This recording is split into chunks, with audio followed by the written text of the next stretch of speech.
اللہ تعالیٰ فرماتے ہیں وَمَنْ أَعْرَضَ عَنْ ذِكْرِي فَإِنَّ لَهُ مَعِيشَةً ضَنْكًا وَنَحْشُرُهُ يَوْمَ الْقِيَامَةِ أَعْمَى، جس نے میری نصیحت سے منہ پھیرا تو بے شک اس کے لیے تنگ زندگی ہے اور ہم اسے قیامت کے دن اندھا کر کے اٹھائیں گے۔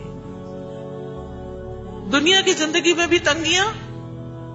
اور آخرت میں بھی اندھا پن، یہ اللہ کے ذکر سے منہ موڑنے کی علامت ہے۔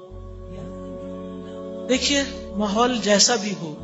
زندگی میں جیسے تیسے بھی غم ہو، لیکن اگر انسان اللہ کے ذکر، اللہ کی کتاب، اللہ کے قرآن سے جڑا ہوا ہے تو غم کے بادل چھٹنے لگتے ہیں، دل ہلکا ہو جاتا ہے، روح میں ایک خاص سکون اور لذت آنے لگتی ہے۔ تو اس لیے انسان کو گھبراہٹ کے وقت میں بھی، اگر آپ کا دل کسی وقت تنگ ہو رہا ہو نا، گھبراہٹ ہو رہی، قرآن کھول لیا کرے اور پڑھنا شروع کر دیا، کہیں سے بھی کھول کے پڑھنا شروع کر دیا، اور اس وقت تک پڑھتے رہے جب تک آپ کے بادل چھٹ نہ جائیں۔ مؤثر نسخہ ہے دل کی گھبراہٹ دور کرنے کا،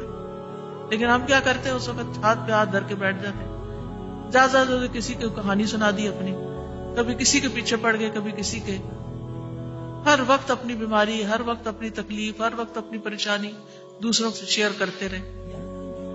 تو اس سے بیماریاں بڑھتی ہیں۔ کیونکہ جب ہم منہ سے بولتے ہیں نا کوئی حال نہیں، بڑی مشکل میں ہوں، تکلیف بہت ہے، کان بھی سنتے ہیں، جسم بھی سنتا ہے، اور انسان کے اوپر کبھی بھی خوشی نہیں آتی پھر۔